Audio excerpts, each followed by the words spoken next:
Telangana assembly స్పీకర్కు supreme court నోటీసులు జారీ చేసింది. అయితే ఫిరాయింపు ఎమ్మెల్యేలపై ఎందుకు చర్యలు తీసుకోలేదని నోటీసులో పేర్కొంది. అయితే 3 నెలల్లో చర్యలు తీసుకోకపోవడంపై వివరణ కూడా కోరింది సుప్రీంకోర్టు. అయితే తెలంగాణ ఎమ్మెల్యేల ఫిరాయింపు కేసు 4 వారాలకు వాయిదా పడింది. అయితే సుప్రీంకోర్టును 8 వారాల సమయం కోరారు స్పీకర్ ఆఫీస్. అయితే 4 వారాల్లో విచారణ పూర్తి చేయాలని ఆదేశాలు కూడా జారీ చేశారు. తెలంగాణ అసెంబ్లీ స్పీకర్ పై సుప్రీంకోర్టు తీవ్ర ఆగ్రహం వ్యక్తం చేసినట్టుగా తెలుస్తుంది. అయితే అనర్హతపై నిర్ణయం మీరు తీసుకుంటారా లేదా మమ్మల్ని తీసుకోమంటారా అంటూ కూడా సుప్రీంకోర్టు వార్నింగ్ ఇచ్చినట్టుగా తెలుస్తుంది. అయితే స్పీకర్ కు కోర్టు ధిక్కరణ కింద నోటీసులు జారీ అయ్యాయి. రోజువారీ విచారణ జరిపి నిర్ణయం తీసుకోవాలని సిజేఐ సూచించింది. అయితే 4 వారాల్లో విచారణ పూర్తి చేస్తామని కోర్టుకు తెలిపారు స్పీకర్ తరపు న్యాయవాది. సో ఈ అంశానికి సంబంధించి పూర్తి వివరాలు అందించడానికి ఆ ప్రతినిధి వెంకట్ లైన్ లో ఉన్నారు. ఎస్ వెంకట్, తెలంగాణ స్పీకర్ పై సుప్రీంకోర్టు సీరియస్ అయినట్టుగా తెలుస్తుంది. దీనికి సంబంధించిన అప్డేట్ ఏంటి? గత కొంతకాలంగా కూడా ఈ అంశానికి సంబంధించి పెద్ద ఎత్తున రాజకీయ దుమారంతో పాటు అటు న్యాయ సంబంధానికి సంబంధించి కూడా కొంత ఆసక్తి అయితే నెలకొందనే చెప్పాలి. ముఖ్యంగా స్పీకర్ ఈ అంశానికి సంబంధించి ఏ నిర్ణయం తీసుకుంటారు? ఇటు హైకోర్టులో విచారణ జరిగిన తర్వాత సుప్రీంకోర్టులో విచారణ జరిగింది. ఇక స్పీకర్ కార్యాలయమే దీనికి సంబంధించి నిర్ణయం తీసుకోవాలి. తెలంగాణ స్పీకర్ ఎవరైతే ఉన్నారో గడ్డం ప్రసాద్ దీనిపై తన తుది నిర్ణయాన్ని వెల్లడించాలంటూ కూడా కొంత సుప్రీంకోర్టు స్పష్టంగా చెప్తూ వచ్చింది. అయితే దీనికి సంబంధించి క్రమంగా విచారణ జాప్యం అవుతూ వచ్చింది. ఇప్పటికే అయితే అది పార్టీ మారిన అంశానికి సంబంధించి ఇప్పటికే గడ్డం ప్రసాద్ ఎమ్మెల్యేలతో 10 మంది ఎమ్మెల్యేలు ఎవరైతే ఉన్నారో వాళ్ళందరితో కూడా మాట్లాడే ప్రయత్నం చేశారు. అందులో 8 మంది ఎమ్మెల్యేలు విచారణ పూర్తి చేశారు. అయితే మరో 2 ఎమ్మెల్యేలు మాత్రం విచారణకు అందుబాటులో లేరు అనే కారణంతో అది కాస్త వాయిదా పడుతూ వచ్చింది. అయితే ఇక్కడ తాజాగా ఈ అంశం క్రమంగా జాప్యం కావడం అటు రాజకీయంగా కూడా కాస్త దుమారం రేపుతున్న నేపథ్యంలో తాజాగా తెలంగాణ స్పీకర్ పై సుప్రీంకోర్టు తీవ్ర ఆగ్రహం వ్యక్తం చేసినట్టుగా తెలుస్తుంది. కాసేపటి క్రితం సిజేఐ నేతృత్వంలోని బిఆర్ గవాయ్ నేతృత్వంలోని ధర్మాసనం దీనికి సంబంధించి విచారణ చేపట్టింది.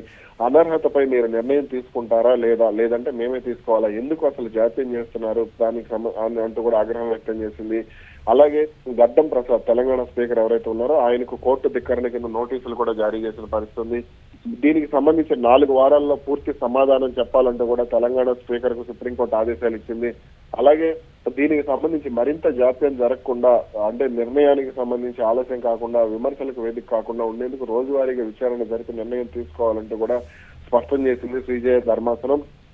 దీనిపై స్వయంగా సిజేఐ ఎవరైతే chief justice of India B R Gavai ఉన్నారో ఆయనే స్వయంగా వ్యాఖ్యలు చేశారు. 4 వారాల్లో విచారణ దీనితో సిజేఐ ఆగ్రహం వ్యక్తం చేయడంతో దీనిపై 4 వారాల్లో విచారణ పూర్తి చేస్తామంటూ కూడా కోర్టుకు స్పీకర్ తరఫు న్యాయవాదులు క్లారిటీ ఇచ్చారు.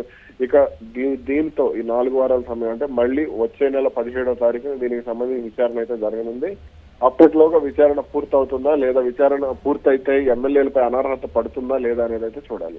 అయితే ఇప్పుడు 4 వారాల్లో స్పీకర్ ఎలాంటి చర్యలు తీసుకునే అవకాశం కనిపిస్తుంది?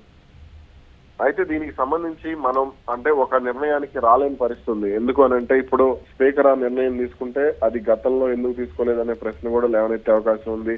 అలాగే ఇతర రాష్ట్రాల్లో ఇప్పుడు బీజేపీ పాలిత రాష్ట్రాల్లో కూడా దీనికి సంబంధించి కాంగ్రెస్ లేదా ఇతర ప్రతిపక్షాలు కూడా ముందుకు వెళ్లే అవకాశాలు అయితే కనపడుతున్నాయి. కాబట్టి దీనికి సంబంధించి స్పీకర్ నిర్ణయం ఎలా అంటే పార్టీ మారినా సరే వాళ్లను కాంగ్రెస్ లోకి చేర్చుకున్నారు అనే దానికి సంబంధించి ఇప్పుడు వివాదం అయితే నడుస్తుంది. కాబట్టి అయితే దీనికి సంబంధించి ముందు జాగ్రత్తగా అరికపూడి గాంధీ కానీ వీళ్ళు కొంతమంది అయితే మేము ఇంకా పార్టీ మారలేదు జస్ట్ కాంగ్రెస్ పార్టీకి మద్దతు తెలిపామనే ధోరణిలో మాట్లాడుతూ వస్తున్నారు.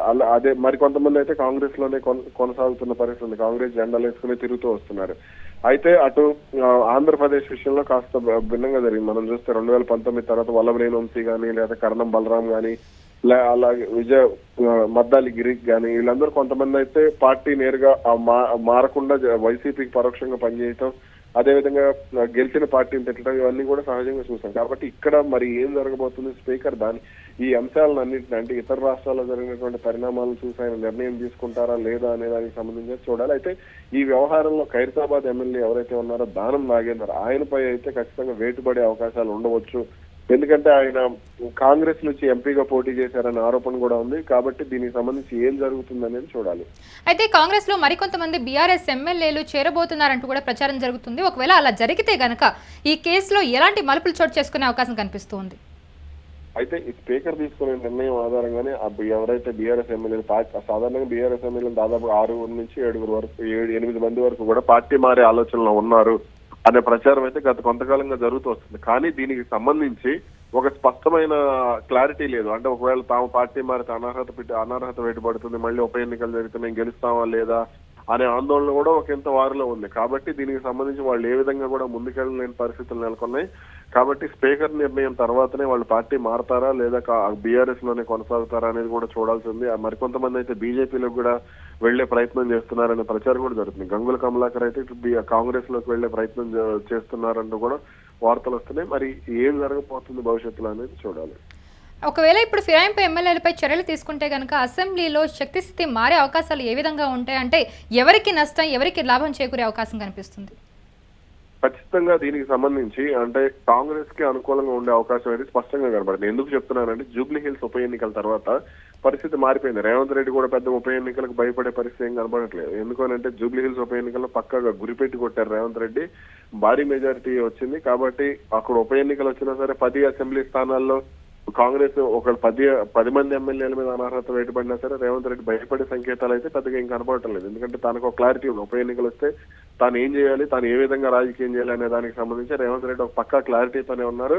ఆయన అదే విధంగా ముందుకు వెళ్లే అవకాశం అయితే స్పష్టంగా ఉందని చెప్పాలి. మరి దీనికి సంబంధించి ఏం జరగబోతుంది ఏంటి అనేది అయితే మనకి ఒక 3 నెలల రోజుల్లో తేలిపోనుంది. అయితే గతంలో అదే 3 నెలల్లోనే చర్యలు తీసుకోలేదు. మరి ఇప్పుడు 4 వారాల్లో చర్యలు తీసుకొని దీనికి ఒక స్వస్తి పలుకుతారా ఈ అంశానికి? అంటే ఒకవేళ ఇలా జరగకపోతే, ఒకవేళ ఆలస్యం జరిగితే కనుక ఎలాంటి పరిణామాలు చోటు చేసుకుంటాయి?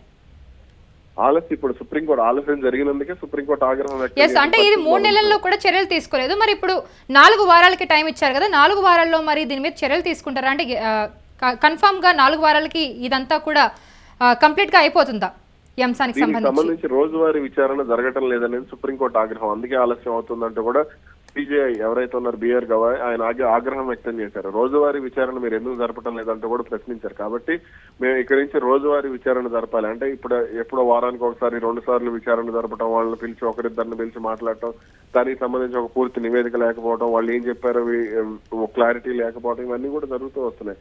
కాబట్టి దీనికి సంబంధించి ఇప్పుడు సుప్రీంకోర్టు నేరుగా జోక్యం చేసుకుంది. కాబట్టి రోజువారీ విచారణ అంటే ఇక నుంచి 4 వారాల పాటు రోజువారీ అంటే ఆదివారం శనివారంతో సంబంధం లేకుండా ప్రతిరోజు కూడా విచారణ జరుగుతుంది. విచారణ జరిగితే దీనికి సంబంధించి అంటే ఇతర రాష్ట్రాల్లో ఒకవేళ ఇదే జరిగితే ఏ నిర్ణయాలు తీసుకున్నారు స్పీకర్లు, ఆంధ్రప్రదేశ్ లో ఏం తీసుకున్నారు, సరిహద్దులో ఉన్న మహారాష్ట్ర, కర్ణాటక, ఛత్తీస్గఢ్, అలాగే ఒడిశా రాష్ట్రాల్లో ఏ నిర్ణయం తీసుకున్నారు, అలాగే ఈశాన్య రాష్ట్రాల్లో చాలా మంది ఎమ్మెల్యేలు బీజేపీలోకి వెళ్లారు. బీజేపీ 2-3 సీట్లు గెలిచినా సరే అధికారం చేపట్టిన పరిస్థితి ఉంది. కాబట్టి దీనికి సంబంధించి ఏం తీసుకున్నారు, ఏం జరగబోతుంది అనే దానికి సంబంధించి కూడా కొంత ఆసక్తి అయితే నెలకొంది. మరి స్పీకర్ కొంత దీనిపై రోజువారీ విచారణ జరుపుతారు. కాబట్టి అటు ఎమ్మెల్యేలు కూడా తమ వాదన ఏ విధంగా వినిపిస్తారు, లేదు తాము పార్టీ మారటం లేదు, లేదంటే తాము రాజీనామా చేయడానికి సిద్ధంగా ఉన్నాం అంటే అనర్హతపై ఇప్పుడు దానం నాగేందర్ నేను రాజీనామా చేయడానికి సిద్ధంగా ఉన్నానంటూ కూడా ప్రచారం జరిగింది. కాబట్టి మరి దానికి సంబంధించి వాళ్ళ నిర్ణయాలు ఎలా ఉండబోతున్నాయి అనేది కూడా చూడాలి.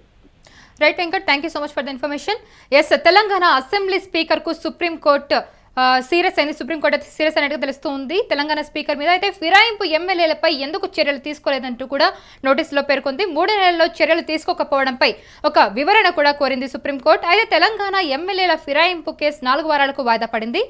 సుప్రీంకోర్టును 8 వారాల సమయం అయితే కోరారు స్పీకర్ ఆఫీస్ కోరింది స్పీకర్ ఆఫీస్. అయితే 4 వారాల్లో విచారణ పూర్తి చేయాలని ఆదేశాలు కూడా జారీ చేసింది. అయితే తెలంగాణ అసెంబ్లీ స్పీకర్ పై సుప్రీంకోర్టు ఆగ్రహం వ్యక్తం చేసినట్టుగా తెలుస్తుంది. ఈ సందర్భంగా అయితే అనర్హతపై నిర్ణయం మీరు తీసుకుంటారా లేదా మమ్మల్ని తీసుకోమంటారా అంటూ కూడా సుప్రీంకోర్టు అయితే ఆగ్రహం వ్యక్తం చేసినట్టుగా తెలుస్తుంది. అయితే స్పీకర్ కు కోర్టు ధిక్కరణ కింద నోటీసులు జారీ అయ్యాయి.